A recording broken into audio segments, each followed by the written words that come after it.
அதிரடிகளை அரங்கேற்ற ஆரம்பித்தார் நரேந்திர மோடி. அவற்றில் ஒன்று காஷ்மீருக்கு சிறப்பு அதிகாரம் வழங்கிய சட்டப்பிரிவு 370 நீக்கியது. சுதந்திர இந்தியாவில் மேற்கொள்ளப்பட்ட மிகப்பெரிய துணிச்சலான நடவடிக்கையாக வர்ணிக்கப்படும் இந்த விவகாரத்திற்கு ஆதரவு, எதிர்ப்பு என 2 தளங்களில் வெளிப்பாடுகள் இருக்கின்றன. ஆனால் அதையெல்லாம் தாண்டி அரசியல் உலகம் கண்ணிமைக்கும் நேரத்தில் ராஜதந்திரத்துடன் இதனை மோடியும் அமித்ஷாவும் நிறைவேற்றி காட்டியதை இந்தியாவும் சர்வதேச நாடுகளும் வியப்போடு பார்க்கின்றன. மீண்டும் 2024 தேர்தலில் பாஜக வெற்றி பெற்று 3வது முறையாக மோடி தலைமையில் ஆட்சியை தக்க வைத்துக் கொண்டுள்ளது.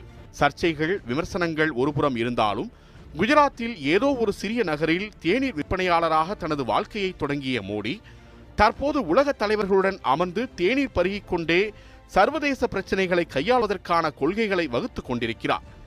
வாழ்க்கையில் சாதிக்க துடிப்பவர்களுக்கு மோடியின் இந்த வாழ்க்கை பயணம் மிக பெரும் உத்வேகம்